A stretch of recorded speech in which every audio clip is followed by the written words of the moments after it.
It's time to experience the O on the Original Sports Podcast. Here's your host, Mark Meriday.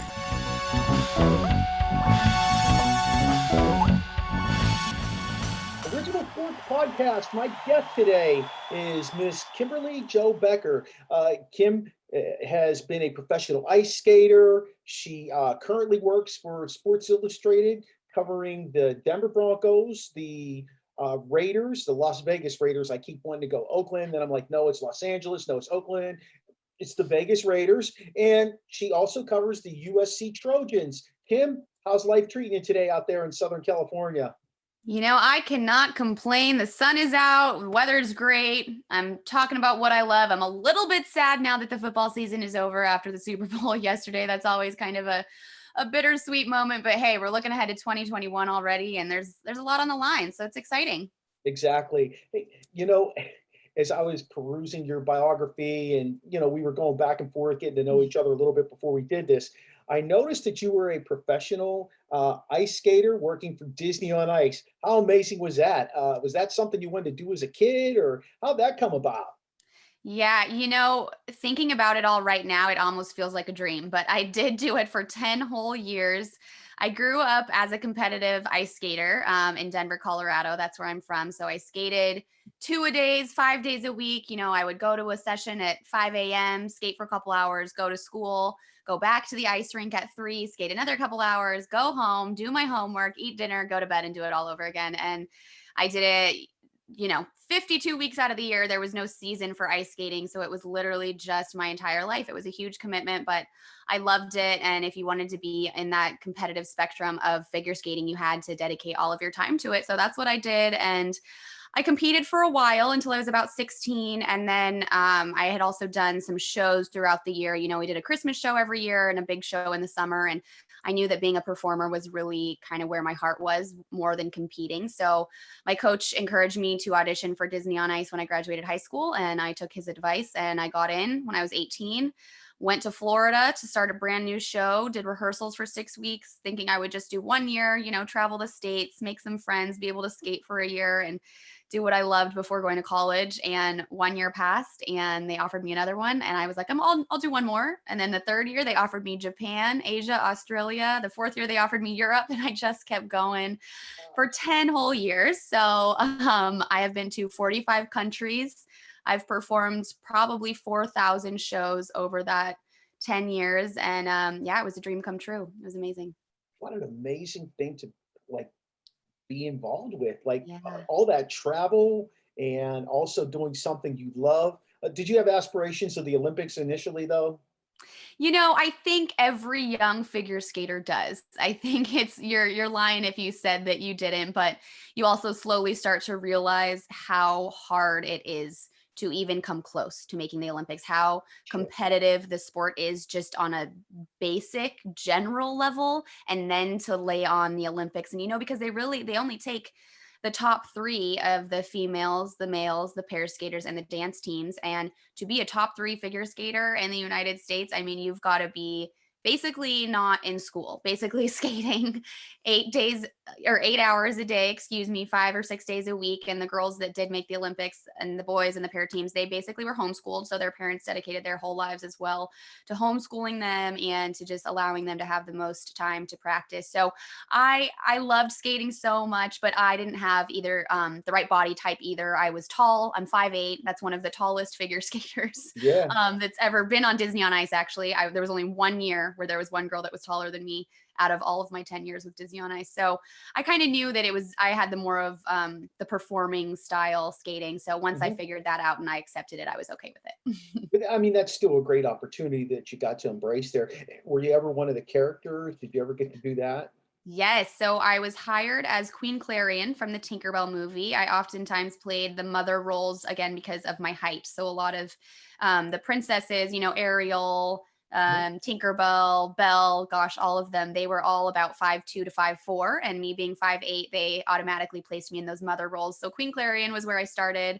I did Mother Gothel for a little while from Rapunzel, and then my last 3 years, I was Mother Darling from Peter Pan. That's amazing. Yeah. When did you realize you wanted to be a sports writer? Yes. Well, that came about, I actually, when I was 18 and I graduated high school, I had already committed to Chapman University here in Orange County, for broadcast and TV. And I knew that I wanted to be either an entertainment or a sports journalist. And Okay. so I was headed down that route already. I had done some acting growing up, and I always really liked that, just being in front of the camera and talking. It came very naturally to me, and it was very fun. And then with the whole performing stuff with skating, I just knew I wanted to stay in the entertainment business in some Sure. capacity. So my dad actually played for the NFL. He played for the Bears back in the late 70s, early 80s. And so we've always been a huge football fan, a huge football family, excuse me. And naturally, I was a huge football fan growing up. I have two brothers. We watched football every single weekend. We I'll studied bet. it. My dad was always talking about it. So I knew that I loved football, and I wanted sports and entertainment to be in my life always, even after I was done skating. So about my 7th or 8th year on tour, I started taking some online classes and had decided that once I was done with Disney, that I would go to school for Mhm. broadcast journalism. And then when I finally quit in 2018 and headed to college at 28 years old. I was very old for, the college Sure. undergraduate degree, but I went. And I went to Chapman, same school in Orange County. And it was then while I was taking classes that I realized that entertainment journalism was fun, but there wasn't enough substance for me to be incredibly passionate about it. And sports was just like where I could just tell my heart kept going to the sports stuff. And football, I just love it so much. I've been a diehard Broncos fan my entire life. I would watch the games in the middle of the night in Europe. When the Yeah. Broncos were in the playoffs in 2015, I stayed up and I watched it at 1:30 in Helsinki, Finland. I still remember watching that Super Bowl. And I knew that my life probably wouldn't feel as complete if I wasn't talking about football in some way. Um, you weren't a Bears fan though? Your dad played for the Bears and you weren't a Bears fan at all? So I do have a couple Bears, paraphernalia. I've got some hoodies and some hats, but the Bears also cut my dad, so we're a Oh, little bit well. partial. But my dad grew up in Iowa, so he's actually a huge Packers fan. Oh, So wow. he kind of just always leaned towards the Packers, and then me growing up in Colorado and my brothers, we've just been Broncos fans since we were young. So I've just always been on the Broncos bandwagon. He must have been a little disappointed when Aaron Rodgers got knocked out by Brady then a few weeks ago. Gosh, we were not expecting that. We really weren't. I mean, we talked about it the night before, and I said, "Can you imagine if Brady takes the Bucks to the Super Bowl?" My dad was like, "No chance. The Packers are on a roll. Aaron Rodgers is having the year of his career right now." And yeah, we were shocked to say the least. I think the whole country was shocked. And the gauntlet he had to run to get there was just unbelievable, Gosh, just you know? unbelievable. I truly think that game, if there were some different coaching calls, there might have been a different team playing in the Super Bowl yesterday. But hey, a win is a win, and the Bucks did it, so got to move Yeah, on. I mean, you can't take it away from him. No, absolutely not. Like Brady said at the end, somebody asked him, I don't know if you watched the very end of the game. They said, was this the most special Super Bowl you won? He said, each one's different, each one's special in their own way. This is about this group of guys right here. And he handed that trophy, and I was like, you can say what you want about Tom Brady, but that display of character, whether he decided to script that in his brain or not, just saying that, doing that, that bodes well with me as a former athlete, as a coach, the whole 9 yards. Um, Take us a little bit through your early sports reporting career. I think you were with Fox Sports. You did an internship with them, and how'd that go? How was some of that stuff for Yeah, you? I was very lucky. So Jenny Taft is an incredible sports broadcaster. She is the host of Undisputed every morning, Monday through Friday, up in LA at Fox Sports. And we actually have a mutual friend. So someone that I grew up with, a very close friend of mine in Colorado, her mom is really good friends with Jenny's mom. So actually 12 years ago when I graduated high school and knew I was going to look into sports or entertainment broadcasting, they actually connected me with Jenny, and she was just starting in Fox Sports North. And we were going to connect and talk about her journey and maybe what I wanted to do. But then the whole Disney on Ice thing kind of came on my plate. And so I kind of pivoted from that. And then didn't really connect with her until a couple years ago when, again, my friend's mom reached out and was like, you got to talk to Jenny. She's close to you. She's in LA. You're in Orange County. So I connected with her. We had coffee and she started mentoring me. And she actually helped me get an internship up at Fox Sports in LA. So I was up there at the beginning of 2020, and then COVID happened, but I was up Yeah. there for several weeks and I got to shadow Jenny. I got to shadow Rachel Bonetta, who was the host of Lock It In at the time. It's now Fox Bet Live. There were some amazing producers up there that let me shadow just the logistics of every live show that would go on, whether it was The Herd or Speak for Yourself or Undisputed or Lock It In. Those were the 4 main live shows. So I got to learn a lot from them just in the span of 5 to 6 weeks before then COVID hit. And they called me one Thursday night and they were like, hey, don't come in tomorrow. Hopefully next week. We're just going to see what happens over the weekend with COVID. And then, of course, sure enough, I never went back. But I made some awesome connections there and people that I still talk with to this day. Jacob Ullman, who is a huge guy at Fox Sports in the talent department, and he's helped me a lot. Let me send my reel to him, just a lot of mentoring that came out of my short time there, but connections that I've built and that have lasted this long. So Yeah. all of those people really helped me. And I hate to say a blessing in disguise because I don't think COVID was a blessing for anybody, but the timing of everything happening at the beginning when it all happened, I was so upset, like everybody, right? Because everything that you were doing was completely halted and you had all these Sure. plans for 2020. And I had so many plans for graduating. I was graduating in May and I had hoped to get a job right away and then move out and do whatever. But that downtime gave me the opportunity to be able to just reach out to a bunch of different people. So I cold called people. I wrote all 32 football teams just to see if anybody needed a reporter or a digital reporter. And the silver lining of that is that there were a lot of people sitting at home not doing a whole lot. So they were actually responding to me, which was so cool. So Yeah. I just made so many connections. And I wasn't asking for a job really. I was more asking for advice on how to break into the industry, to get my foot in the door, that kind of thing. And people were so generous and they really paid it forward to me, and I hope I can do the same to others. But just after months of doing that, my reel got again pushed by another connection that I made onto the desk of some executives up at Sports Illustrated, and they called me and they said, we really like your on-camera presence, but you need some more sports on your reel.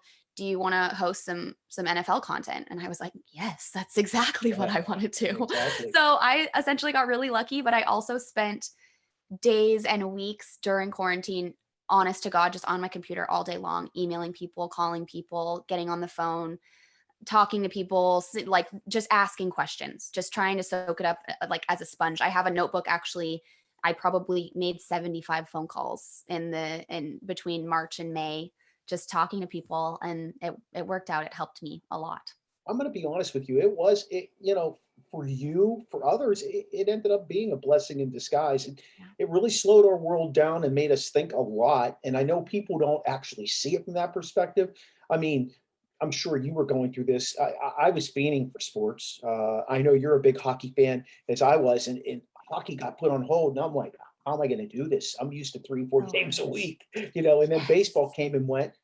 There's a minor league team in my town, and my son and I used to go to all the games, and he played baseball his way. But in the end, you got to kind of reinvent yourself and make some adjustments to your life to really appreciate what you maybe had before, Oh, so absolutely. Yeah, that is a great way to put it. And I feel like people are still doing that. I yeah, mean, I know we're all definitely. like, we're coming up on that 1 year mark and we've lost a year of our life. And, there's so many things that we can look down upon. And obviously there are so many things that were such a bummer in the last year, but there are so many things that were really great. And like you said, it just made us all kind of stop and realize what mattered in life and what you wanted the rest of your life to look like when things, hopefully crossing our fingers, go back to normal. It will. It will. I know I did hear that periodically throughout the course of the rest of our lives, we're going to have to wear a mask. It's just, they're Mm, saying that's going to happen from time to time if yeah, they have a change in the strand of this thing and we need to get a different shot, whatever. But yeah, I think we will get back to normal eventually. I know as a teacher, yeah. my perspective when I hear people, we got to get the kids back in school. They're not learning. They are learning.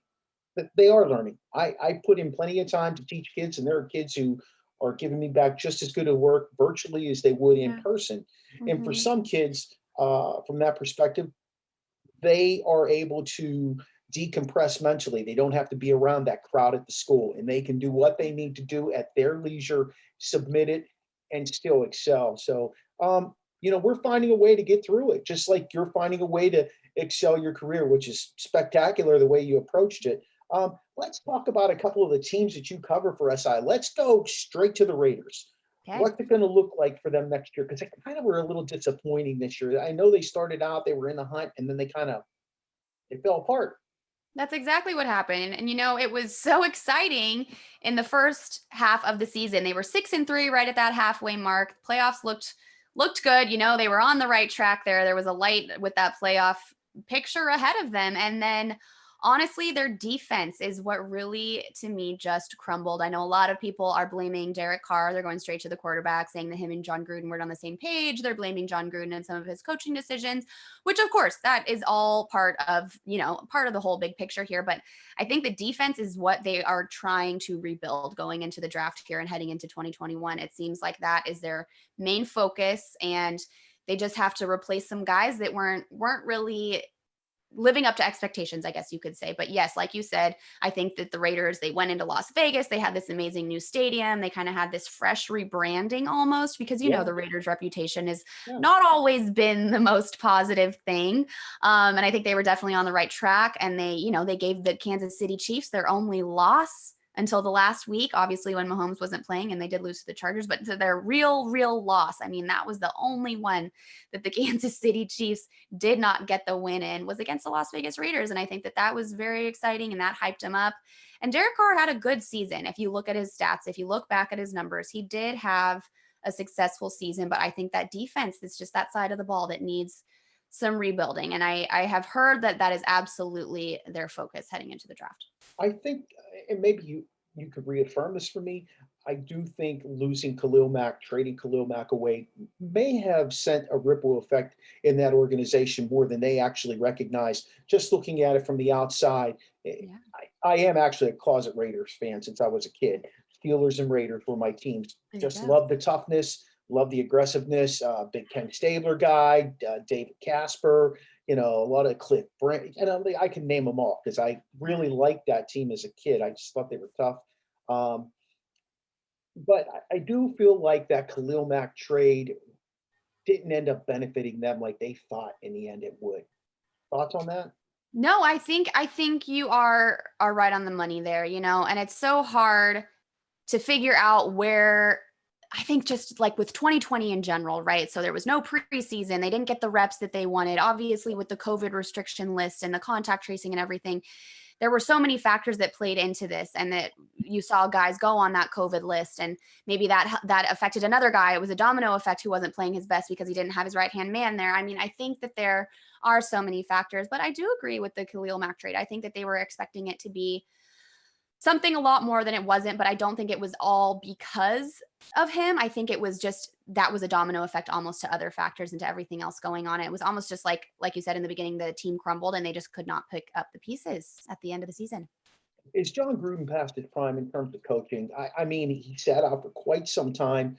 Um, Mark Davis tried to relive something that maybe wasn't there by bringing him back. I don't see the same John Gruden that we saw before he went into the booth. He might be smart in terms of mentoring some of these young quarterbacks, talking with them, getting them through. I don't think he necessarily took the time from the get-go to mentor Derek Carr either. I mean, it's always seemed to be a love-hate relationship there. Yeah, it's funny because I've heard different takes on the whole John Gruden, Derek Carr relationship. I've heard in the beginning of the season and in preseason when I was first starting to cover the Raiders, and speaking with Hondo Carpenter, who is the Raider Maven publisher over at Sports Illustrated, he was going to all of the practices at the facility, before the games actually started, before the regular season started. And he said that Derek Carr and John Gruden were right on the money, that they were doing well, they were connecting, everything made sense, they were clicking. But then it just seemed as when the season started, you just didn't really hear much more about them Right. and about their relationship. So I'm not entirely sure, like, if there was one thing that happened that started kind of dwindling that connection, or if they weren't on the same page as much anymore. It could have also been frustration after, halfway through the season, when I feel like Derek Carr still felt like he was connecting with his receivers and he was, executing the plays that he needed to on the field. But then there were some interesting coaching calls that maybe he didn't agree with Gruden, and then that created some frustration. That's kind of what I observed. But again, I haven't heard anything really from any credible source that says whether he is, if he's going to stay or if he's going to go or whatever. But in my opinion, I think he might be past his prime. Yes. I think that he probably has one more year. And if he does not get the Raiders to the playoffs, I think that's going to be it for him. I'm drawing a blank on the GM's last name. Mike, come on, help me. Mayock. Yes. I think Mayock is an intelligent football guy, beyond intelligent. I'm surprised that he is happy with the mediocrity that Gruden has actually brought along. But then again, Gruden was signed by Mark Davis, and Mark Davis gave him a 10-year deal, an astronomical amount, which baffled me. Is Derek Carr going to be the starter there next year? Because I read an article last week where they're dangling him out there. Yeah, again, I haven't heard anything set in stone, but from what I've seen and from what I've heard, I think they're going to stick with Derek Carr. I think a lot of the chatter that you see on the internet or in the media about them parting with Derek Carr is mostly fan takes and fan opinion.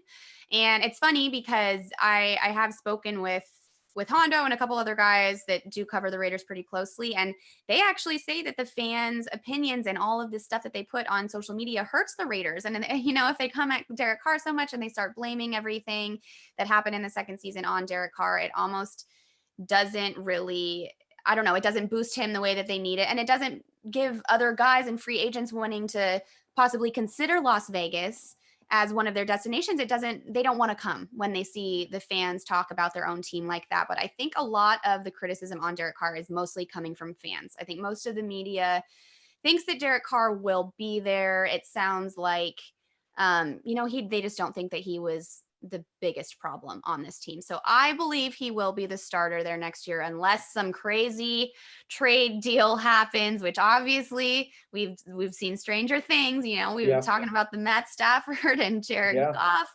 trade. So honestly, after that, I'm like, hey, anything could happen. I mean, Deshaun Watson could pop on. I've heard that the Texans might even try to keep him there now, though. I know he wants out, but I just read the other day that the Texans aren't going to let him out. So I don't know what's going on. It's hard to know right now, but I think in the next few weeks, that'll be really telling to see. The dominoes are falling with Goff and Stafford. And supposedly this week, we're, coming up real soon. Let's put it that way. We're going to hear Wentz getting moved. They sounds like they want to move on from Carson Wentz, who I think a fresh start for that guy would be spectacular. Although, they talk about some of his former teammates. I think Malcolm Jenkins in particular said he's not much of a leader in terms of the locker room and stuff like that, which you don't really like to hear that. But again, a fresh start, you just don't know what's going to happen. Pittsburgh took a flyer on Dwayne Haskins. They signed him to a futures contract. Okay, great. It doesn't count against the cap or anything. The guy's either going to make it or not. That's the bottom line. I still think that Derek Carr has a lot to offer, though. I've been a bigger Derek Carr fan than I was of his brother. Yeah. His brother, to be honest, his brother took a beating in the NFL. Yeah, but I think Derek Carr has a lot to offer. It's a shame that they just can't figure out the pieces, because they do have a running game there, and Josh Jacobs. Josh Jacobs was a spitfire this year. Not knowing particularly the Raiders' salary cap situation, I could see them making a run at another receiver, maybe a Juju type of guy, that's taking him back out west. And I've heard that rumor. I don't see him. Honestly, I don't see him returning to Pittsburgh. I don't know how they would work the money out for a guy like that. So I could easily see that happening. Yeah. Yeah. And I've heard some chatter about that. I didn't know his situation with the Steelers, so I wasn't sure if that was, a valid rumor there going on, if he was looking to leave or if they were thinking about cutting him loose with the salary. I had no idea, but I definitely think that they might make another pass at the receivers. Like you said, Josh Jacobs was an amazing running back. And they have Nelson Aguilar, who actually, he used to be on the Eagles, and did not play very well on the Eagles, but he had a great year this year with the Raiders, he was one of the star receivers, probably the top one for Derek Carr. And he was very frustrated. There was actually, I don't know if you saw an article came out a couple weeks ago with some words that sources in the locker room. I mean, who knows who this actually was, who Right. came out with this, but, It's said he was very frustrated, right? Very frustrated after their loss to the Dolphins, which was just that last minute Fitzpatrick long bomb face mask play. I don't know if you remember that one. I And do. of course, I do. nailed it. Clearly. And so, so there was a lot of frustration after that game. The Raiders lost last minute to the Chargers one game as well. I think it was the next week. So there was some hearsay there that Nelson Aguilar was pretty frustrated with that, especially because he felt like he was putting in so much effort and really having that good season. So I think that fuel, though, that's a little fuel to the fire here for Derek Carr. I think that put him in a good place. And I think that they will know, they'll know whether they need to get another receiver coming from kind of their connection and how that's going to go on to next year if Aguilar does end up staying with the Raiders, which I've heard that he is going to be a free agent, but there might be a contract in the works. So we'll see if he stays or goes, but I definitely think, that another receiver couldn't hurt. I think the dynamics of some of these teams in keeping some of their own guys is going to help that the cap is now going to jump. I think they said to 180, possibly 185 to 180 from the 175 that they originally had talked about. I know for a fact that Juju has said he wants to stay in Pittsburgh, loves the city. However, from that perspective, you got to have the money to keep the guy. And right now, Ben Roethlisberger is counting $41 million against the cap, a 39-year-old quarterback. Oh, that's tough. That's tough sledding right there. That is a lot. That is a commitment. So we'll see what happens. The Broncos, they showed some great times. At other times, it was a struggle for them.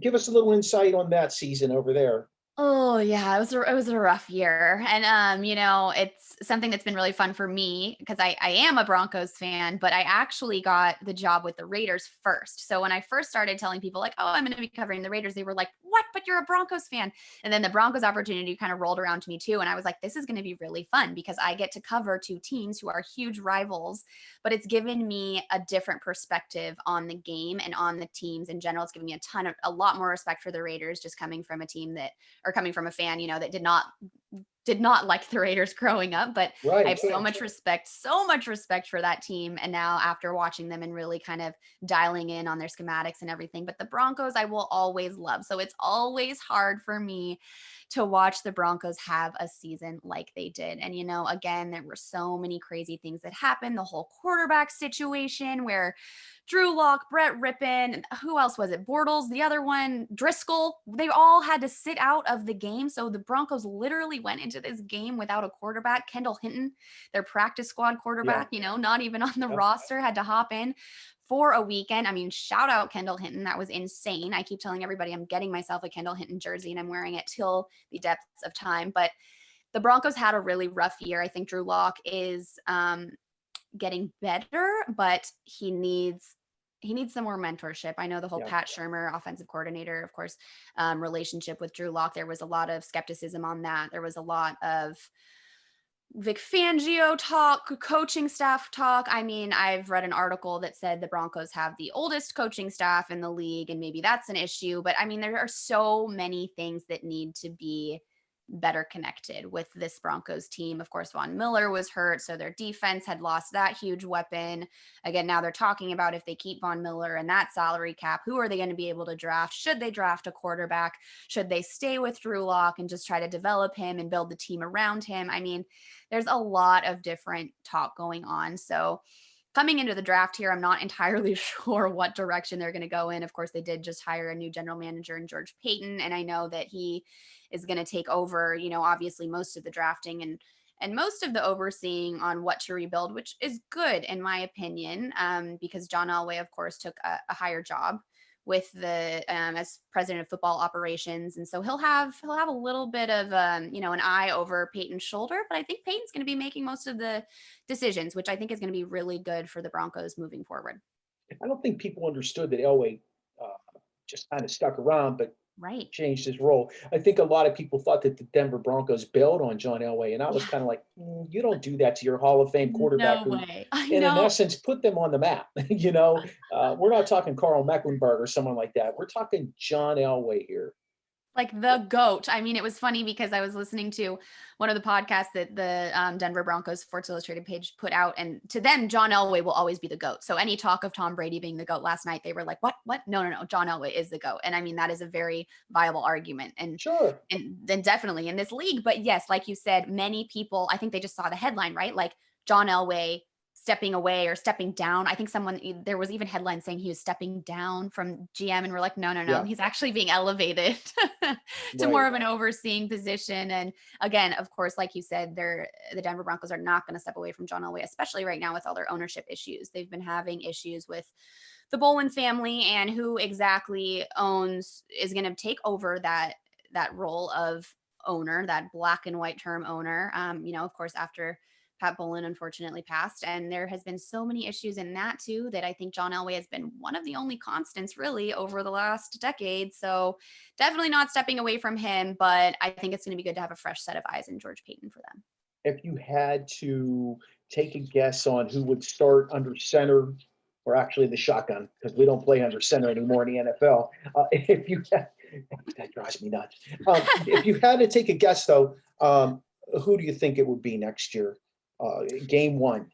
With who they have right now? Or do you think in general, like, do they go out and get themselves a free agent, or do they go into the draft thinking maybe we should trade some stuff away, move away up, grab a trade lane? What do you think?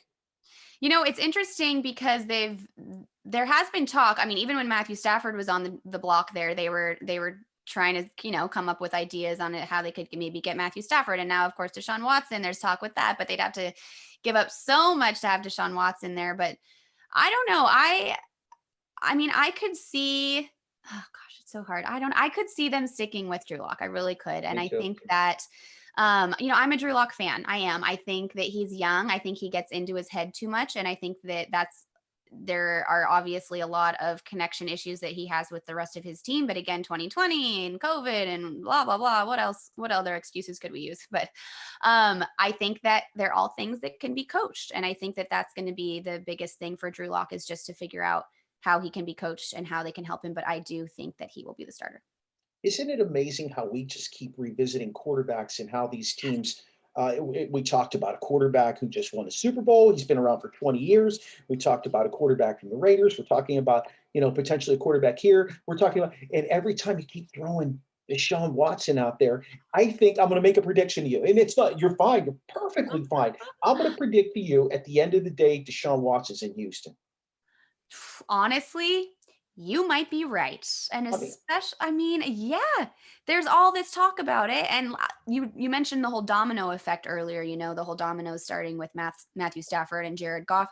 Yeah. I was convinced that Deshaun Watson was going to be the first domino, but that one has started it, because now we're talking about Carson Wentz, right? And now we're going back to Deshaun Watson. But the spotlight has been on Deshaun Watson for months now, right? Of him talking about trying to leave Houston, and there has been no movement. So I would not bet against you there. I mean, I don't think he's going to be happy. I think there's going to be a lot of turmoil, because I've also read some things that say that it's a lot worse than we even think it is behind the scenes there in Houston. And who knows, but he also has a no trade clause in his contract. So how are they really going to get around that? It's going to be, the Texans are going to have to get something really, really, really, really, really good if they're going to give up 4 number 1 draft picks. When I was chatting with Rob Havenstein, I said to him, man, you guys are kind of strapped now, though. For the next 4 years, you don't have a number 1.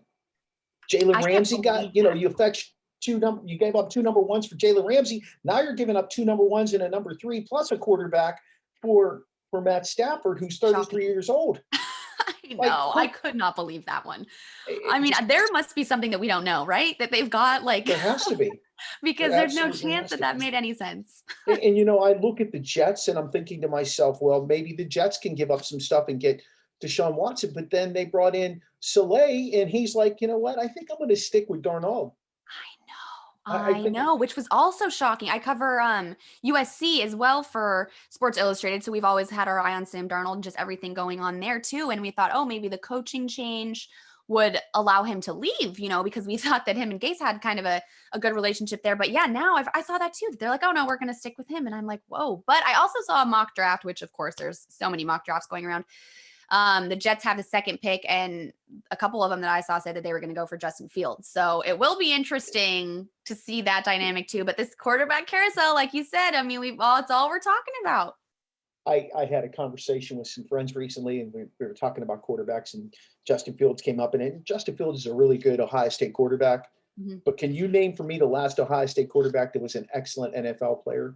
No. Exactly. That's it. Somebody threw out at me, oh, you mean Art Schlichter wasn't a Hall of Famer? I don't, they don't, to me, Ohio State is a powerhouse program. Yes, that's And exactly it's every aspect of the program that makes them so powerful. It's not because you're bringing in a quarterback. And, I'm curious to see how Trevor Lawrence actually does when he gets to the league. I'm not, and people tell me I'm crazy, but I'm not 100% sold on him. And if he hears this, I'm sorry, bro, but that's just the way I feel. I mean, watching you're football totally for years. right. Yeah, you are totally, totally right. And I think that is the biggest keyword. And that's exactly what I had in my mind when you started talking about Ohio State is the program, the coaching and the program and everything, their reputation, everything that they put into that building. I mean, it's the program. That's what it is. Trevor Lawrence, I could see going either way. I'm actually very intrigued to see if he does end up on the Jaguars, which obviously we're all assuming that that's going to be the case with Urban Meyer. However, I feel like that relationship there, that dynamic might be very interesting. I'm intrigued to see how Urban Meyer coaches in the NFL because it's a very different ballgame, the NFL compared to college football. So that's going to be interesting, but I feel like they might be able to learn from each other, Trevor Lawrence and Urban Meyer here. So I could see it going either way. I'm sure that it's a little bit more exciting for Trevor Lawrence to be headed to Jacksonville with the fact that Urban Meyer will be there. Right. So it's not like a Joey Burrow type thing going to the Bengals and having kind of that be the only thing there. But I don't know. I could see it going either way, but yeah, man, I don't know. It's definitely going to be interesting. Although I'm going to tell you something. I love Burrow. Do you? Burrow scares me out of all the quarterbacks in the AFC North. He scares me the most. I think inevitably, and I do like Lamar Jackson as a football player. Yeah. I don't like him as a quarterback. And I tell people that. I tell Ravens fans that. And there are plenty of Ravens fans who feel the same. There's going to be that one time where he takes off and he takes that hit. And, Mayfield has a wealth of a cast around him. Mm-hmm. He did some great things, in my opinion. But I don't know in the end if he's the guy who I feel is going to be like, oh, he's going to take me to the Super Bowl and make the plays to win. He's not on the same level. Most guys aren't on the same level as Mahomes, but I think the Burrows brings a totally different dynamic. I hope you're right. And obviously, I think that everyone kind of had that idea about Burrow going to the Bengals because of that one quote that was maybe taken out of context that he said at the combine about not being super stoked about, to go to the Cincinnati Bengals. But then he came back and said, that's not what I meant. Like, I'll go anywhere. He's an Ohio guy anyway. But I think that kind of idea was in a lot of people's head, like, oh, he doesn't even want to be there. So he doesn't really care, maybe he's going to try and leave, whatever. And then of course he got hurt. And so it just wasn't his year, but I could definitely see him having an amazing, successful career in the NFL. I just wasn't sure if the Bengals is where that's going to happen. In some ways he is Elway-esque because he can run with the football when he needs to. He definitely can get on the edge and make the throw downfield. He's got those leadership characteristics that are very dynamic. And making that comment that he made reminds me of John Elway when he was being drafted, how he said, I'm not going to Baltimore. Sorry. You know what? You are spot on with that one. Yeah. And hey, they all can talk, right? Everyone's got a team. Everyone's got somewhere that they have their eyes set on. So, and you can't always, of course, the first round draft or the first team that's picking in the draft is not going to be obviously like your go-to because it's going to be a team that just came off of a really crap season. Right. So, and of course, after this last year, it's almost just hard to even think that it was a real season that we can make, really, really factual takes on because of everything that happened, because of all the rescheduling, because of the COVID stuff and all of the injuries. Oh my gosh, the injury train was just crazy for some of these teams. So I hope that we can go into 2021 with a better eyes. Even going back to your Broncos and how you were talking about they took the kid off the practice squad to play quarterback. I look at how they did that to the Broncos. Then I look at what happened to the Steelers, how they made the Steelers play Tennessee after they gave them a big break, and then they pushed the Steeler game back 4 or 5 days. They rescheduled it 3 times against the Ravens. The Steelers had no bye. I just heard somebody say, they said it on the Super Bowl. They said, the Buccaneers were the last team to get their bye. I said, I'm thinking to myself, I might have even said it out loud to my wife. I said, the Steelers never had a bye. Yeah. They didn't have a bye this year. No. So No, that was weird. There was some weird stuff going on in the NFL and the league. And of course, there's probably, again, a lot of stuff going on behind the scenes that we don't know about. But yeah, that Broncos one, it's just, I was mad about that game in particular, especially from being a Broncos fan, especially when you see Goodell and everybody coming out here in the NFL saying that safety is the number one priority, but you're going to go throw this kid in who has not thrown a pass in 4 years, right, to go on the big stage to play his first NFL game here. No practice, no reps, no idea what he's doing. That doesn't sound safe to me. Does that sound safe to you? No, Kim, why don't we play Thursday night football? Right here. Let me tell you why we play Thursday night football. Because it pads the pockets of a bunch of people. Because I think Thursday night football is probably the most dangerous game that's played by the NFL. Honestly, I mean, guys play on Sunday and they come back and play Thursday. Their body hasn't recovered. No. I'd love to see. I've never looked at it, but I'd love to see the injury numbers of guys on Thursday night who have played on Sunday. I really would. It's insane to me. So let's talk about needs for Denver.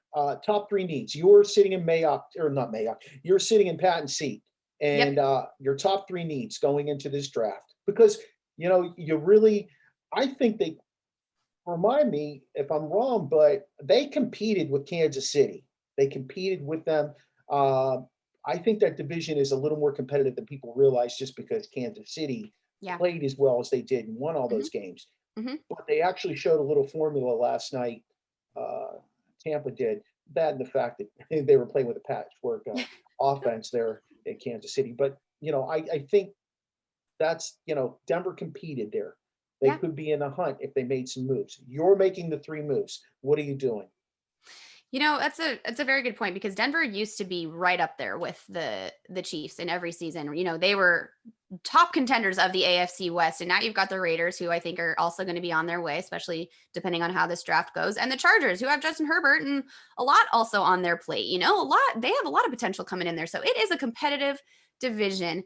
If I was George Payton and I was heading into the draft, I think I would try and draft a quarterback, not to take over Locke, but for backup for Locke. I think you need to stack that quarterback position a little bit better, especially after last year and seeing what happened and who these quarterbacks were that we were putting in. We put in Driscoll and we put in Rippon, like back-to-back games, and only one game. And then they put in the other guy the next game. Like, they just didn't know what to do. It's like they weren't really confident in the stack that they had there. So I think getting a quarterback is key. I think working on the defense, especially depending on what happens with Von Miller, but having him out this last year, their defense was pretty mediocre. I don't think that there was a lot there that they feel like is really going to be a big commitment and a big strong point going forward. I don't know exactly which position I would go for, but I think that they need someone coming out that had a really good college career with a lot of strong attributes on that D line. And then, but then I think about the O line too, and I don't know, my gosh. Quarterback, definitely. And then I think probably two defensive guys. I think probably 2 defensive backs would be the next 2 moves. I think they need to strengthen that defense. I think they have weapons on the offense, and then they can go into protecting Drew Lock with the O-line, but I think that they're okay right now with their running backs and receivers. I think that they should probably stack up on the defense first. I'm honestly a little surprised that your offensive line isn't more dominant. I'm a big Mike Munchak fan. Liked him as a head coach. Loved him as an offensive line coach. Not real sure where the disconnect was. I'll tell you what, I tell Munchak this to his face. I did not buy into I want to move out to Denver where my daughter is to be closer to her, because, that's 6 months of your life that you go and coach, So I think there was some sort of disconnect in Pittsburgh, and he took the high road and got himself out there and kept his mouth shut. But I think he's a fantastic coach, Again, I think that the O-line, I think, like you said, that they have all the pieces there. It just was this year. I keep coming back to this year, but I just think that there were so many other things going on with injuries and with, games being rescheduled and this and that. I just think that they didn't have the proper time to really be invested in them, but I'm hoping with this off season that they will, and that they don't. Yeah. And I think that, like you said, they have a lot of potential there. So I think just with the time and the effort going into developing them and giving them the time that they need, I'm hoping, crossing my fingers, that we'll see a different outcome. For sure. Yeah. Let's move over to USC a little bit. Let's talk some Trojan football. I was always a Trojan football fan as a kid growing up, but I mean, they had some serious stars that have gone through there. How did they respond to COVID? Because, it was the Pac-12, Pac-10. Pac-12, I never know the numbers anymore because I know it's hard. those teams. Big Ten, Pac-12, yeah. What was it like for those guys? Because it was definitely a challenge for a lot of other teams. It was a huge challenge for the Pac-12, especially. They started their season a lot later than the other conferences. They only played 6 games, including the Pac-12 championship game, which USC lost to Oregon in. And I mean, so if that game didn't happen, they would have played 5. They had such a fractured season, and it was hard to really understand how the Pac-12 was responding to it, because in the beginning they said, no, we're not playing football. Maybe we'll play in the spring. But then this letter came out, a lot of the kids put together this letter and their families saying, we want to play, let us play. The other conferences are playing. This isn't fair. Just like, we'll do whatever it takes, right? We'll follow all the protocols, but we want to play. And so then Larry Scott came out and said, okay, we'll play, but it was already halfway through. They hadn't had the proper off season, the proper practicing. So injuries were always a little bit fragile. And, I actually just listened to a press conference last week where the new O-line coach, the new tight ends coach, Seth Doge, I believe, was saying how in practice in 2020, they didn't let their tight ends go out there and get banged up because they didn't want them to get hurt, because they also could have people on the COVID list. And then if they didn't have the minimum number of players, scholarship players, able to start, then a game had to be canceled. And that's what we saw a lot in the Pac-12. I mean, Arizona State, I believe they only played 2 games or something like that. Their first game was against USC, and they didn't play then after that for a month. I did watch that game. Yeah. I watched that game. Yeah. And so that was the kind of stuff. And we were like, we're walking on eggshells all week long, checking Twitter, checking my phone to see if the game was going to get canceled, because, I had plans to go. I got to go watch the home games. And then it was like, oh, this one's canceled. Oh, this one's being moved. Oh, the time is being moved. So there was so much going on. You just really felt for these kids. And I mean, at Thanksgiving, they were all given an individually packed turkey dinner that they had to go sit in their room by themselves and eat. They couldn't even eat with the rest of their team, even though they were getting tested every day, even though they were following protocol. And granted, up in LA, things were a lot more strict. In California, it was a huge hotspot over the holidays. But then after USC lost in the Pac-12 championship game to Oregon, head coach Clay Helton came out and said, we are opting out of the bowl games. We're opting out of any bowl game contention. And a lot of people criticized that. And they were like, why are we doing this? I'll let the kids play, But I think at that point, the kids had been through so much in the Pac-12 and on USC. And they were like, you know what? I want to go see my family for Christmas. And if they were going to play in the bowl games, they were not allowed to go see their family. They were not allowed to leave campus. So I think that it's so hard to judge really how the entire conference handled it. But now watching those kids and knowing, like, gosh, they're so young, 18, 19, they can't go see their own family for Christmas. I don't blame them. I wouldn't have wanted to play in the bowl games either. So I think USC handled it well. Like I said, I watched them play Arizona State, and I like that brand of football. I've often wondered why. And the reason I connected with you is because you wrote that article about recruiting, but I've often wondered what happened at USC, UCLA. Those schools used to be powerhouses, top 10 schools. Now everything basically is on the East Coast, or it's Oregon, or Washington. What happened to the recruiting out there? Yeah, it's funny. We were just talking about this last week. Claudette Pattison, the publisher of the USC site over at Sports Illustrated, we were both chatting about this and also listening to the new offensive line coach who is coming into USC. And of course, Clay McGuire, is blanking his name. Clay McGuire, he had gone to school back in, I want to say the early 90s, or I don't know, a few decades ago.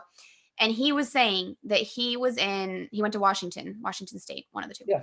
He was in the Pac-12, and he was like, USC held that standard. He said, when I played and we thought about USC, that was the top standard of the Pac-12. I mean, that was the school and that was the program that held that ranking. And so to now see that it's dipped down, like you say, I don't know exactly what happened with the recruiting. It seems like with the different coaching changes and seeing like schools like Alabama and Ohio State and the SEC just really, really gaining that momentum and that power. It just seems like guys started just heading south, like you said, or heading east. And I think the issue was there were a lot of Southern California or California native kids who wanted to leave. And back in the days, decades ago, they wanted to stay. Yeah. They wanted to stay close to home. They wanted to stay in Southern California. They wanted to be at USC and UCLA, like you said, but for some reason, over the years, they all started migrating east. And I'm not entirely sure what the drawback was. It sounds like there's not a whole lot of people who really support Clay Helton, which bums me out because I think he's a great guy and I do think he's a great coach. But I think that they're just used to having that reputation at USC of being a top school, like you said, and now they don't have it. So it's easy to blame the leader. It's easy to blame the coach. But this year's recruiting class is very strong. They got a lot of really strong guys coming in for 2021. I think, they said that they're a top 10 draft class.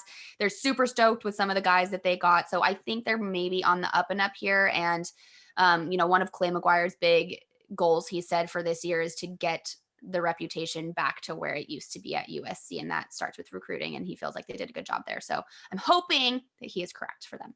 He should come out east and get some of these kids because we have a lot of talent out east. And Sure. I watch it migrate from where it is just to the schools you talked about. Down, Clemson's the Barisi kid. Sure. He went to high school where I teach. No, well, not at my school, but I watched that kid grow up since he was like youth football. And the writing was on the wall for that kid. But he also committed to Clemson, his 10th grade year or something like that. So he knew where he was going. That's the kind of kid they need to get back in there. Maybe a rebranding at a couple of those schools, USC, UCLA, need to rebrand, get some of those guys in that were names there that had successful careers, and get them back involved in your program. I always kind of felt like, and I know as a coach, when I was coaching, one of the things somebody sat me down and said to me was, you need to get people who were invested in your program. And that's how you'll get your program to go back to where it was if it's fallen off. Yes, I think you're exactly right. And I think they're trying to do that with this whole name, image, likeness stuff, that they're doing. They created this big Boulevard Studios. They're making all these hype videos. And I think that they're definitely on that same track thinking, okay, we need to bring the attention back to us here. And again, also with the alumni, like you said, they have some huge names coming out of USC. So definitely, I think that could be a big draw. But one thing that Clay Helton also said was getting Corey Foreman, who was one of the top recruits this year coming in. And then they got Sear right after that. And, they have kids coming in and then these younger guys that are now sophomores and juniors and seniors seeing them go there. And they're like, oh, okay, maybe I want to go there too. So that helps for sure as well, getting just a couple big names in there from the recruiting class. But yeah, I definitely don't think it can hurt if you get some alumni that are. Juju was a USC kid, right? Yes, Juju he was. was a USC kid. Robert Wood. Robert Woods, yeah. Robert Wood, look at some of the guys. I mean, he needs to go get those guys and get them in there to talk to some of these kids and get the ball rolling. Talk about the Slovis kid. He's a pretty good young quarterback. Is he going to be NFL ready after next year? That has been the talk of the town lately here. I think that he will, from what I saw. Again, it was only a 6 games, so it was hard to really judge. But the season before that, he came in as a freshman, and he took over obviously after the injury with JT Daniels, and he was great. And this last season, I don't think that the issue came from Slovis. I think that they had several wins. They were last second wins. They got really lucky in 4 out of those 5 games in the regular season. But Slovis is good. He's got an arm on him. They have such that air raid offense. They don't run the ball a whole lot. So I hope that he doesn't burn out or get injured again if they keep having him pass like they're doing. But I think he will be NFL ready. It'll be interesting to see how this year goes. Hopefully they have a regular, normal, quote unquote, season. And he'll be able to get, the reps that he needs to be able to get practice for the NFL and, get a little bit more experience. He's still young and he's still got a couple years if he wants them, but I think that he will be ready. Yes. Yeah, let's not watch him take the same path as Sam Darnold because, he's a big kid too, isn't Slovis? He's over 6'4"? He's tall. Oh, I don't know how tall he is actually. That's a He's good a question. pretty big kid. I believe I was I think reading he is. about him. Yeah, yeah. I like him. Yeah, he's good. He's good. And I've heard a really good leader. And we were talking about leadership qualities earlier. I think that's huge for quarterbacks these days. It's going to get them very far. They need to have that. And it sounds like he definitely has those qualities. Keep an eye on him. He might end up with my team in the NFL, hopefully. So what should we expect from this young group coming up from the Trojans next year? We're going to have a pretty good season. I mean, they've got some competitive teams to play against out there in Oregon, and Yeah, definitely have some competitive teams to play. They're losing a lot of key players. They have Amon-Ra St. Brown and Tyler Vaughn's, two wide receivers that were declaring for the NFL draft. Elijah Vera Tucker, who's an offensive lineman. A couple of the defensive guys too. Talanoa Hufanga was an amazing asset on their defense this last year, and he will also be heading to the draft. So they lost quite a few key players, but like I said, that recruiting class coming in for 2021, they've got some really great guys coming in, and I think that they are determined. They're ready. Clay Helton said they are already working on the 2021 season. They are taking no time off. They're going to be doing every single possible thing that they can within within reason of COVID and everything going on. But I think that you can expect them to be better, stronger than they were last year. that'll be fun to watch, honestly. I know, going back to the article you wrote about recruiting with the pandemic, Mhm. can you share a little of the insight that you kind of discovered along the way with that? Yeah. Oh my gosh. This was such a fun journey for me to be able to follow recruiting and talk to some of the guys at Sports Illustrated who really just watch this day in and day out 24/7. But this year was just unlike any other. Obviously nobody was expecting it, but the dead period just kept getting extended and extended and extended. And of course, that's, the period that was put in place that no coaches could go do any kind of in-person recruiting or clinics or interviews. These coaches couldn't go visit families, which was such a huge asset, right? To be Sure. able to recruit kids. And you watch movies, even like The Blind Side, and that's like the one thing, that's so cool for these high school athletes. And they were not able to get that, which is such a bummer. And then, of course, there's the other huge bummer is that these athletes weren't able to go visit the campuses to these schools that they were signing with. So it's like they're just almost signing it in blind. So that was really tough. You saw a lot of decommitments, which you do see year after year, but a lot more this year, obviously, because the kids were realizing, well, whoa, I'm not even going to be able to go visit this school. And I'm just going to all of a sudden sign my life away and say I'm going to go there, for the next X amount of years. And like we talked about earlier, people were also realizing what mattered most during quarantine. And you saw a lot of kids decommit from out of state schools and decide to commit to their own school in state, and to whether it be to stay closer to family or, whatever it may be. A lot of kids did choose to stay closer to home. So that was interesting to see as well. But just to see all of the recruiting tactics and strategies happening completely 100% virtually over FaceTime, over emails, over phone calls, and really just not having that in-person connection was it's hard. It's hard to watch the kids not be able to get, what they deserve. But oh my gosh, they shocked me with their optimism. They Right. are taking it. And I mean, maybe it's just because I know what it was like to be in high school all 4 years and like have that in person, but they've got a great outlook on life. And I think, man, that's going to take this class a long way. It's going to be fun to see. I think the college football dynamics are going to change because of COVID last year and the Mhm. recruiting. I really do. I do think you'll see. Yeah, Alabama's going to be there and Ohio State's going to be there. But, we had a big time recruit at my high school, and he chose to go to West Virginia so his family could go watch him play. And I mean, when I'm telling you big time, he had 50 offers on the table.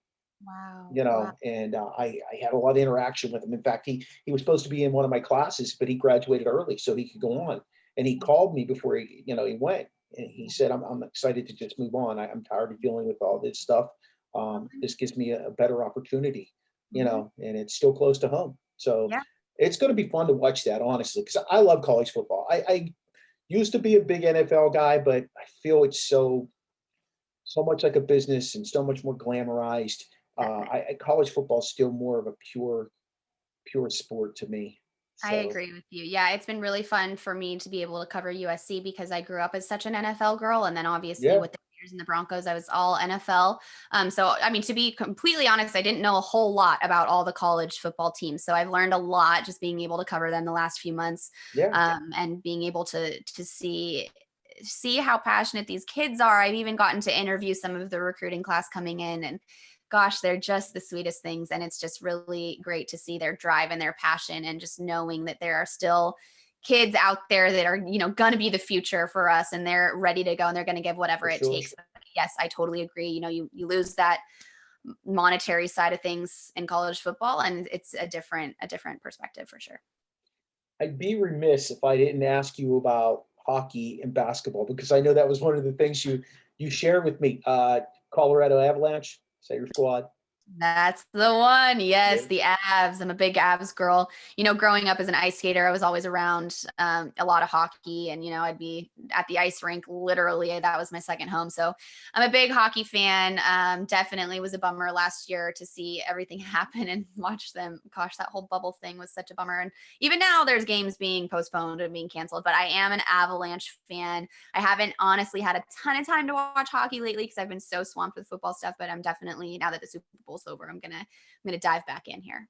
I love the Avalanche too. I'm going to be honest with you. I mean, besides the Penguins, which are my number one team, nice. I love the Avalanche. McKinnon's incredible.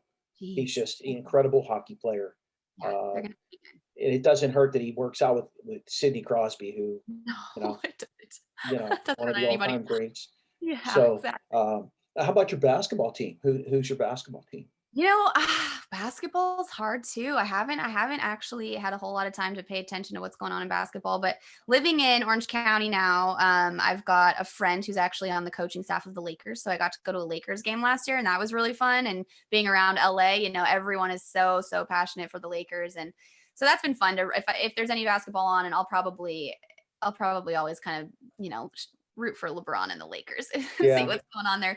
The Nuggets, gosh, I grew up a Nuggets fan, but I had not paid attention to what the Nuggets are doing lately either. So I've kind of lost track of the basketball the last few months, but hopefully I'll be able to hop back on here soon. It'll start rearing its head here pretty soon as things change now that football's over.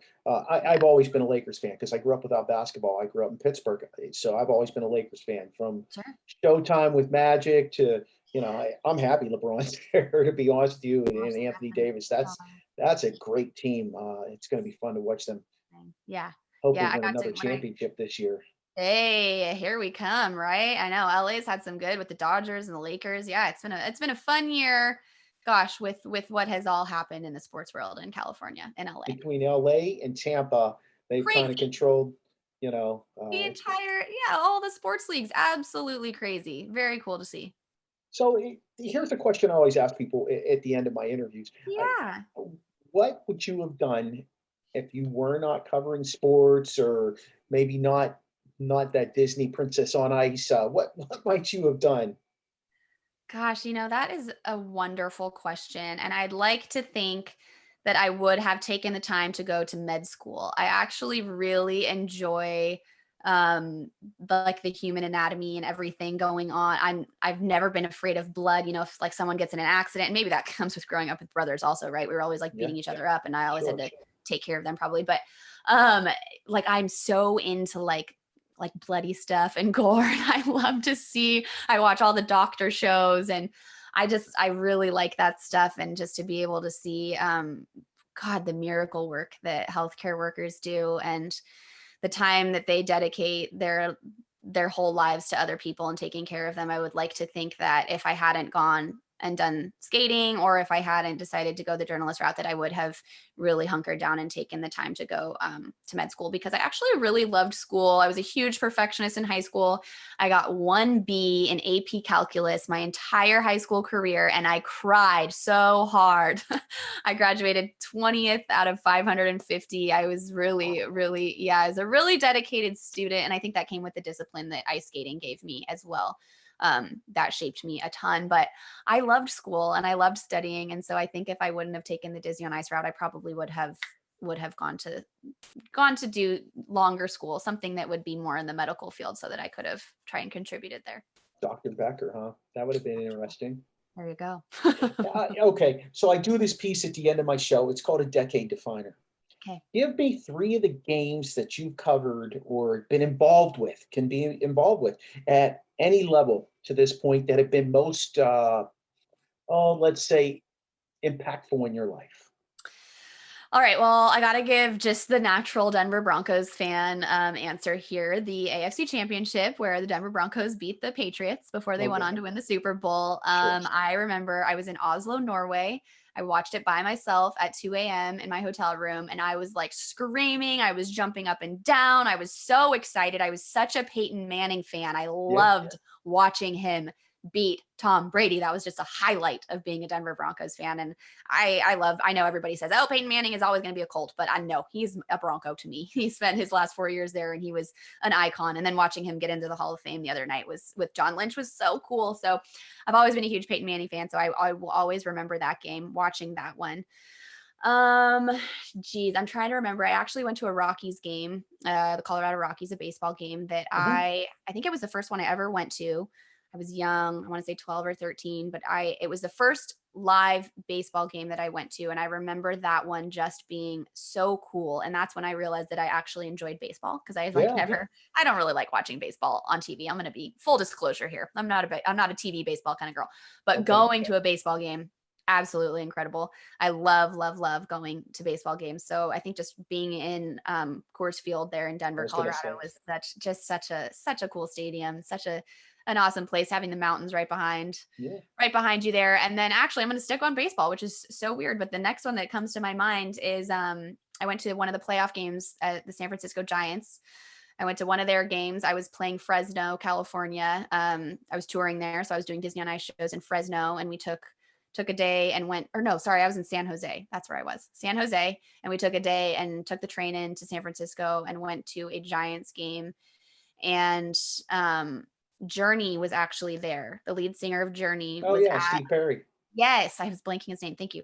He was at the game and they started playing Don't Stop Believing. And then all of a sudden, this guy came in the stands and he started singing it and he was running up and down the stairs and they turned the camera to him and it was him. And he was singing the Wow. song, which was so cool. And I just remembered I wasn't living in California at that time, but just seeing the fan base there at the Giants Stadium was really, really fun to see also. So I think it has to do with the fans, man. It's those live games, it's the fans. That's where I feel most excited is when I see the adrenaline that comes out of these live games. And gosh, I've been missing it the last year. That's for sure. I I told you I talked with Robbie Havenstein from the Rams, and he told me that the weirdest thing is he loves he loves that it builds it fires those guys up. He Yeah. told me the weirdest thing was walking onto an NFL stadium and lining up to play, and you could hear the wind whistling through. You could hear guys talking on either side of you when they played this year. So Yeah. it's not just the fans screaming for nothing, and I know they hear players say, you're a part of us, but it really is a part of them. Like Yeah. it's part of we love being there and Mhm. supporting them, and they love having us there. It's just Absolutely. great. Here's It's great. here's to hoping that we won't see much of that ever again. Yeah. Here's to hoping Let's we'll be there. hopefully this summer or even toward the end of spring, we get something going again where we can be back nationwide because there are places that are letting you in, but there are many Yeah, places that are still like, nope, can't come. Sorry. definitely. But hey, watching the Super Bowl last night and seeing the fans there, that was definitely a step in the right direction. It was Yeah. great. I told my wife, I said, I could have been at the Super Bowl last night. She's like, what are you talking about? I said, for $100, I Yeah. could have had a cardboard cutout of me. And, it might be the only time I get to the Super Bowl. But it was fantastic talking to you. Oh, thank Uh, you so much, Mark. I appreciate Good it. luck on your adventures. What a great story you've written to this point, and I can't wait to continue to follow your career as you move up and through the ranks. I mean, I know again you shared your aspirations of having your own show, and I'm sure you're working hard, and that's going to happen for you. So good luck in your future. Thank you so much. I appreciate it. Thank you.